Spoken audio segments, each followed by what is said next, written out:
What would it be like to live the life of someone else? There's a curiosity that comes with wondering what our lives would look like in someone else's shoes. What would we say? How would we act? Would it even be different? These are all questions that we will never be able to answer, because what I'm proposing is impossible. Or is it?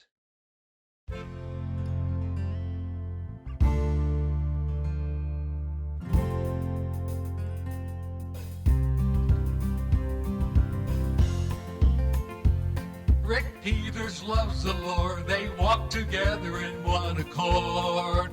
Rick and Jesus are a winning team. Let's set the scene. The date is July 22nd, 2020.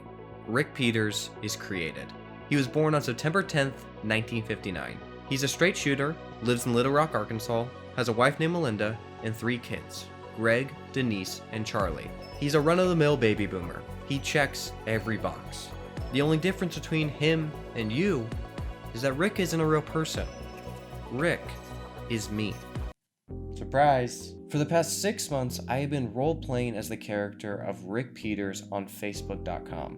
What started off as a way to troll and mess with boomers. Just a quick side note, whenever I use the term boomer in this video, I am not referring to people born between the years 1946 and 1964. Boomer is a mentality. For the context of this video, I'm simply using the term boomer to illustrate these people's way of life. Alright, back to the video.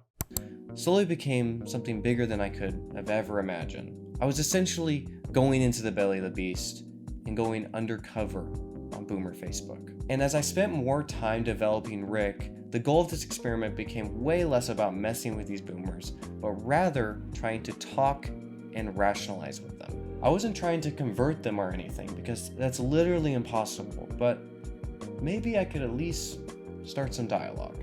Rick Peters has great love. One of the most important things to understand on Boomer Facebook is how to make a post, because there is a pattern behind it. Each Boomer post has to be perfectly balanced. First, you have to challenge something that they believe in, while also having an overarching story of something that they will agree with. You're essentially trying to get them to halfway agree with you in hopes of starting a dialogue. This is the best way to get your foot in the door, because if you have no challenge, you're just gonna get a bunch of amens in the comments. But if you only have a challenge, you're gonna get blocked immediately. It's all about balance. Here's some examples. After talking with my buddy Douglas Powers, I've decided that I will now endorse Jeff Bezos as president. I love Trump, but Bezos is a much better businessman, and America needs to be run like a business, with capitalism at the center. The challenge for this post is I want to endorse Jeff Bezos as president. The overarching story, America needs to be run like a business. Now, this post didn't work super well because I was unaware that boomers hated Jeff Bezos with such a fiery passion. Even when my buddy Douglas Powers tried to mention that possibly Amazon Prime could be a branch of the government so he could get his Blu-rays quicker, they just weren't buying it. So this is an example of going way outside the box. The structure is there, but the ideas just don't resonate at all. Here's another example. Patriots. Is there any way we could stop using the term sheep? It is a positive term in the Bible, and I don't like it being used negatively. Maybe use cows instead. The challenge, we need to stop using the term sheep. The overarching story, sheep is a positive term used in the Bible. This was a post that actually got boomers thinking. Instead of just getting immediately denied, they started suggesting different words. Words like creeps, sheeple, which is pretty creative. I mean, it's like people but sheep, so I mean it's different. And lemmings, which are animals that jump off cliffs, I guess. And this was huge because they actually thought about my post and came up with some new phrases. These are the most hard-headed individuals you will ever meet. So simply having them think a little critically was a huge milestone. Here's another post. Trump keeps mentioning a vaccine, but many of my friends on here are anti-vaccine. What are your thoughts on a potential vaccine for COVID? The challenge. Trump keeps mentioning a vaccine. The overarching story. We have to support Trump no matter what. This post made a ton of people super conflicted, which is the whole point. They love Trump, but absolutely hate the COVID vaccine, so they don't know what to believe. I got to the point where I was getting multiple different thought processes for this topic. which is super weird because so many people on Boomer Facebook think exactly the same. Some said it was a tactical move by Trump. Some people said he was lying about it in a positive way. And others said it's a freedom of choice, so it doesn't apply to them. The core of all these answers is deny, deny, deny. I'm mentioning something to them that Trump literally said, and their conclusion is he's anti-vaccine, he's lying, he's telling the truth, and he's tricking the radical left. It literally makes zero sense. All of these points, they all counteract each other. They literally make everything impossible. But this type of post shows these boomers' thought process. Here's another post. Is it possible that Biden got more votes because people simply don't want Trump as president anymore? They don't agree with much of what Biden says, but they're just tired of Trump. That's how my son Greg described his voting process. The challenge. Do more people support the idea of Trump being out of office than Biden? The overarching story. Freedom to vote. This was one of my first posts right after the election because so many people didn't understand this concept. In a boomer's mind, there's only two options. You have Trump and Biden. But voting is kind of deeper than that. It's possible for someone to just vote for Biden because they don't want the orange man in office anymore. But for a boomer, this was impossible to comprehend because, no joke, Trump rallies had more people. Trump rallies, even during COVID, were packed, while Biden rallies before COVID and during COVID had smaller numbers. Simply put, COVID really isn't even a factor in this conversation, which is sad because it probably should be. So when these boomers look at these rallies, they see, whoa, Trump has way more people at his rallies. Biden doesn't have that many people. Trump won. That's their thought process. When you have more people at your rally, it doesn't mean you got more votes. If someone supported Biden just because they don't want Trump in office anymore, why would they go to his rally? This topic was all over Facebook right after the election, and it was honestly incredibly frustrating to watch. This is the epitome of only thinking with your gut. This is it. There's no thought put into this thinking, and genuinely speaking, it was just really depressing to watch. The goal of these posts are to challenge these boomers and make them think. I'm essentially giving them an ultimatum and making them use their brains. But this isn't the only way you can post on Boomer Facebook. Sometimes you can just throw out a question to get a conversation going and get some of the most buck wild responses you will ever see. Melinda is his wife. In my other posts, I'm kind of putting these people in a box in an attempt to get an educated response. But when I ask a question, none of that applies, and there's no rules and anything can happen. There are two different ways to ask a question on Boomer Facebook. The first of these is the more basic questions. This is a good way to get a feel for your friends, gauge their knowledge on a certain subject, and understand their views. A question like that would be, besides Trump, who's y'all's favorite president? Mine is probably Ronald Reagan. He ran this country like a business and with class. This post allows me to see my friends' political backgrounds and also see their thoughts on past presidents in a non-confrontational way. As expected, I got the usual suspects like Reagan, Lincoln, Roosevelt, but what I wasn't expecting is for JFK to be the second most mentioned president. JFK was of course a Democrat, but to many of these boomers, JFK was the last good Democrat. So with this information, I can post something like this. I love Melania Trump, but I don't see her as a modern day Jackie Kennedy. Mrs. Kennedy had much more class. This post will create a super conflicting narrative for these boomers, and I don't really even need to add anything after the post, because these boomers will go down to the comments and have fierce debates about this on who's truly classier. Back to the president post. Another person commented that Trump and Obama are the worst presidents, which threw me for a loop because most of my friends are Trump supporters. As I investigated more, I found out that this guy is a constitutional Republican, which means we basically don't see eye to eye on anything. But if I ever criticize Trump, this guy's gonna be in my corner. This type of post is super important because it lets me get to know my friends, and then I can use this information for later posts, discussions, or when I'm just straight up talking to them. Here's another post that falls under more basic questions. Can Ben Shapiro be trusted? Which got a majority yes, but there was a few people that were a little upset that he criticized Trump. The second type of questions are a little deeper and will usually open a can of worms of conspiracy theories. In these instances, you will need to ask for boomers to elaborate or ask for data. The boomers, they will never have anything to back up their claims, but asking for data or elaboration will make you look really smart and force them into a corner. Here's an example of a much deeper question. Do you all think there's an Antichrist? If so, what person or group is it?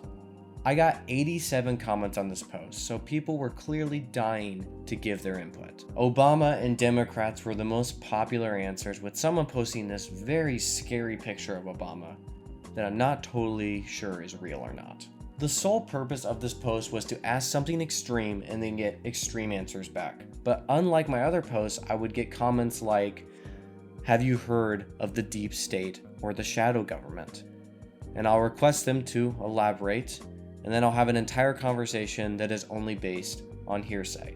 Another question I prompted was, can someone explain all of QAnon to me? QAnon was such an interesting topic when I first joined Boomer Facebook, because it's one of those topics that everyone claims they understand completely, but no one actually understands any of it. So eventually I got to the point where I just wanted someone to explain all of QAnon to me. I just wanted to understand the vast lore of QAnon. But whenever I'd post or ask anything about QAnon, I would be promptly told, do your own research. As it turns out, you need to do your own research. It's just code for, I have no freaking idea what I'm talking about, but it's much easier for me to just say do your own research than try to explain this crackpot conspiracy theory. In general, QAnon isn't something you can really do research on because it's a bunch of different narratives coming into one central story. So there's no real point to do research on it. QAnon is something different to every single person, but if you know, you know. Thankfully, someone posted a QAnon for newbies picture, which is all I really needed and all I was really wanting. Here's another question. If you could ask God one question, what would it be? Now, the only reason I would ask a question like this is to get a first-hand look at how my friends view God. What I wasn't expecting was an answer like this.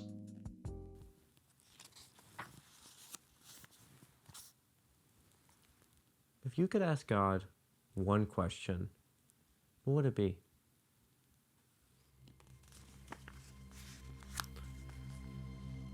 If I answered honestly, I'd be banned everywhere, but embraced by God. Go figure. What are you talking about? In small terms, why do you allow pedophiles to get it?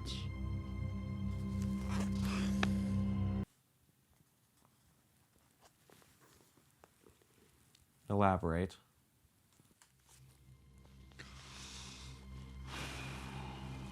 No, sir. I have to stay active. If you don't know, I can suggest some starting points. Just let me know. Prayin. Yes, he prays every day. Now, the last thing you'll need to know about talking with boomers on Facebook is how to get out of conversations. When I first got on Boomer Facebook, I would always use prayin as a way to get out of conversation. It was short, concise, and it was a great way to get out of conversations. It leaves stuff super open-ended. Am I praying for you? Am I praying for the conversation? Am I just praying in general? There's no rhyme or reason about it. I can be praying for literally anything. However, as I developed Rick more, I wanted him to have a catchphrase, something that people would say, oh, that's Rick, whenever I would say it. And that catchphrase became Yup. Prayin is a great final word. It's just, it's perfect for ending something, but it's not super valuable. Yup, on the other hand, is so much more free-flowing and allows way more leeway than prayin. You can end a conversation with yup, you can start a conversation with yup, you can say yup instead of thank you, and most importantly, yup is the key to talking to these boomers. When you start a comment with yup, it makes these boomers think that you are agreeing with their point, when in reality, you're just using yup as a shield to place in front of your counterpoint that is the complete opposite of what they said. When they see that yup, they assume, oh, I'm right. And then they're thrown for a complete loop when they read the rest of the comment and see that it's just a complete counterpoint to what they said. You're essentially trying to get the conversation to go around in circles because that's the only way to keep it going. It's very similar to the process of writing a post, but yup simplifies it to insane degrees. As I spent more time on Boomer Facebook, I kept developing Rick more and more and started looking at real life world events more as storylines in Rick's life. But there was one storyline that stood above all the others, that prompted so many weird and conflicting responses that I was not ready. Came as a boy, he loved the baseball game. The date is October 1st at 11:54 p.m. Trump tests positive for COVID. Facebook is radio silence. No one is saying anything. October 2nd rolls around and Rick Peters posts this. Do y'all think Trump actually has COVID? Negative. Nope. Tested positive. As in, you've had a common cold, you can test positive. This is just part of the plan. Shows how the world needs him, stopping Dems from continuing from saying how the world laughs and hates him.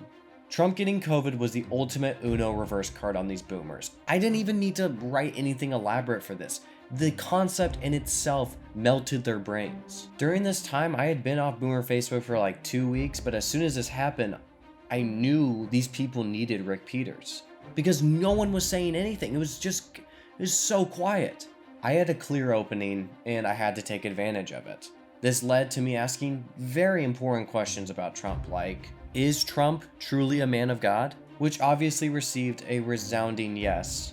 And if anything happens to Trump, could we trust Pence? Which led to a variety of different answers. Many were saying yes and absolutely with an emphasis that he is a strong Christian man, while others were on the fence saying that they don't really want to talk about this right now, or simply saying no. And when questioned, they backed it up by saying, it's a weird feeling, I can't explain it. And someone came out and just said exactly what everyone had on their mind and what we were all thinking and just like what needed to be said. What you see of Pence is a double/clone. He was arrested and waiting tribunal. Him and Paul Ryan were both pedophiles in Oregon. What? God bless you is my prayer. The absolute best thing to talk to boomers about is clones. Why? Because it's clones. However, it's important to note that boomers will jump to the conclusion of clones because they don't understand two basic things: lighting and how people age. For example, when Biden and Trump had their debate, the biggest topic about the debate on Facebook was not the debate. It was why in the world does Joe Biden not have his baby blue eyes anymore? And what about these pictures of Michelle Obama and Bill Gates' wife, Michelle Gates? What is the explanation? They look different. It's gotta be clones. I kept seeing posts about clones on Facebook and it just intrigued me so much. Like, it's just, I wanna know about the clones. But anytime I would ask for elaboration or data, I wouldn't get anything back. I got to the point where I was just like, I was so desperate that I decided just to post about it. I just posted and asked like, can someone please explain clones to me? I just want to know about it. So if someone comes to my own personal post and mentions clones without me even mentioning it to begin with, you know I'm gonna press them for information. And to demonstrate how wild of a concept clones are, here is a live action retelling of the conversation I had about clones on Facebook.com.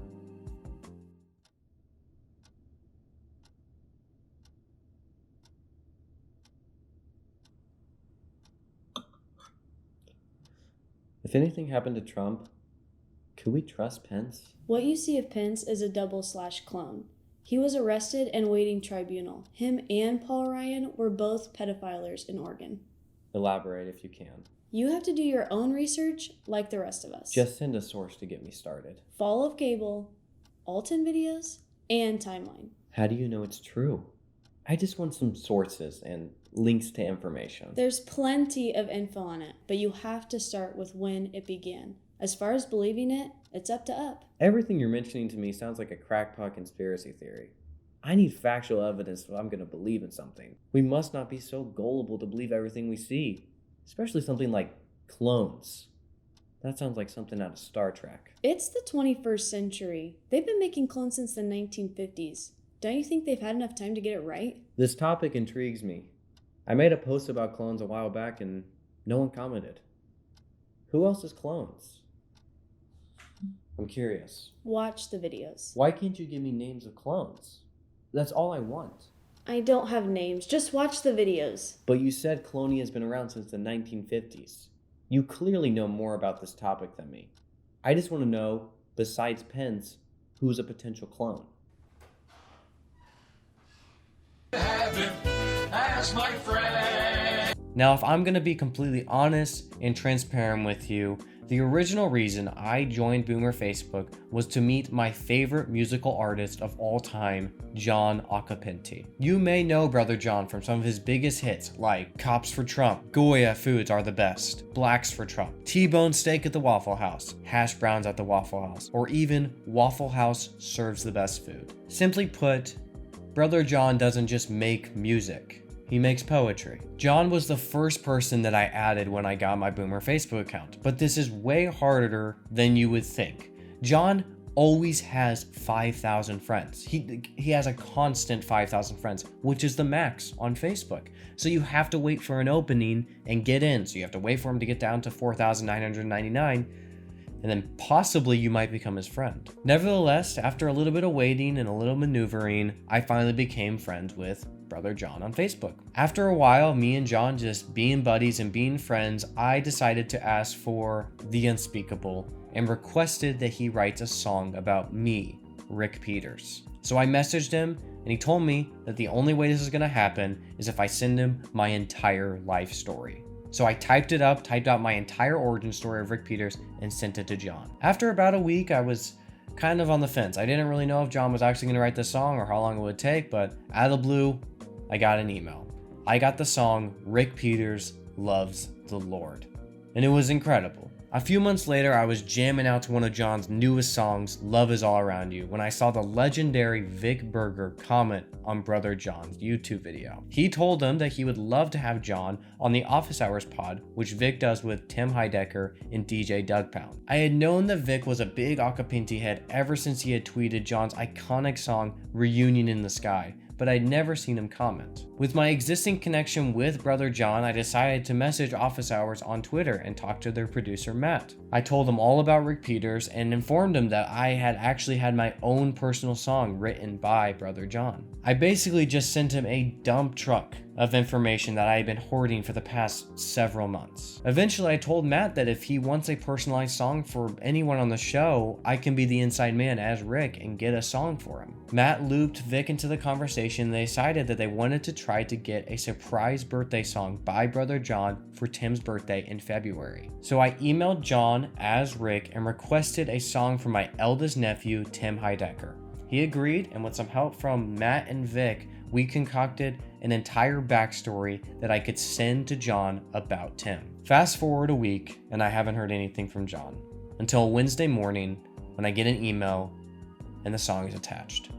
John then informs me that the MP4 was far too large to send over email, so he has posted the song on YouTube.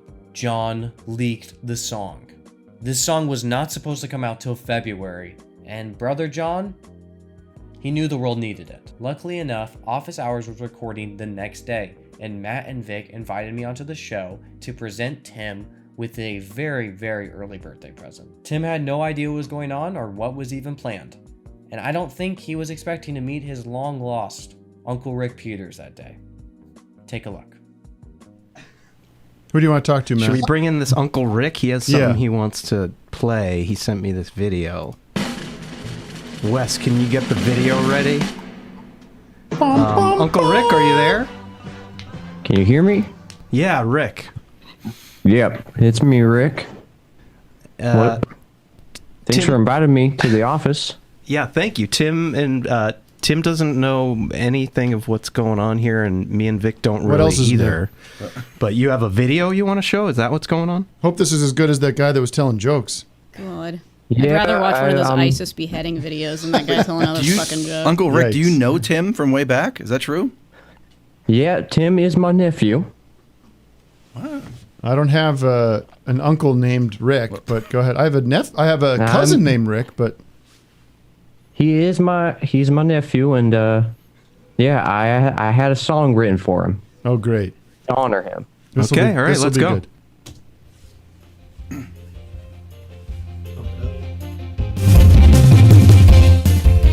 Tim was born in Allentown, and you never saw him frown. He had a great big smile, cheering others was his style. The Yakkos had great hot dogs that Tim loved to eat. Telling Oh, I jokes know to this. others made his life complete. To call this house the Beef House, he called this house the Beef House. His friends were dug in big. When they come to telling jokes, Tim was also quick. Cheesesteaks and pierogies was his favorite food. Visiting the brass rail put him in the mood. Wow. Cheering others on. VIP. Temple University is a place he went to school. Tim also loved the beach, great lessons he would teach. A true conservative, he stood out in the crowd. Tim was like a DA, and he made his uncle proud. Tim called his house the Beef Proud House. uncle. Tim called his house the Beef House. His friends were ducking big. When it come to telling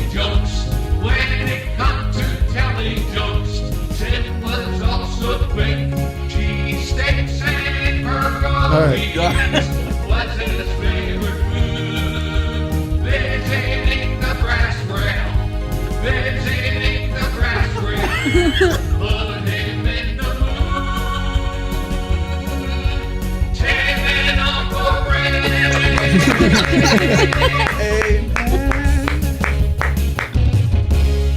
Very nice. That was a hit. That was the song. Thank you so much, Uncle Rick. You're welcome. Wow, I'm very moved. These past 6 months as Rick Peters have been interesting to say the least. It would have been really easy to go on Boomer Facebook, create a dumb fake name, make fun of these people to their face constantly, and just troll them super hard. But that wasn't my goal. These are the most hard-headed individuals you will ever meet. And the only way for them to put their guard down is to create trust. These people trust Rick Peters. He may not post stuff that they like, but he's their friend, and they trust him. It's weird. There's like a weird sense of community among these people, and it's because they grew up that way. I say all this not to defend the boomers or make them the heroes of the story, because they're not. I say this to illustrate that this is much bigger than just simple trolling. In the lamest of internet terms, this was a social experiment, and it was pretty successful. I got to know a bunch of people I would have never associated myself with, and had some productive conversations. I probably didn't change the way these people think or say anything super profound, but I think I challenged them to think just a little harder, which is a tiny win. And even if they didn't change, Rick did. Rick's not a real person, obviously. I'm Rick. He's not a real person. But I was dedicated to fleshing out Rick as much as possible and making him feel like a real person. This is Rick's first post on Facebook, and this is Rick's last post. He grew and developed like a real person. Rick will always be a straight shooter. He will always try to love his neighbor as himself. But there's parts of Rick that just won't change. And that's because Rick is human, and humans are stubborn. Thank you all so much for watching the video. I never do this, but if you enjoyed the video, please leave it a like and subscribe. It helps out the channel so much. Now, if you can excuse me, Rick Peters is going to join Parlor. There's a friend I knew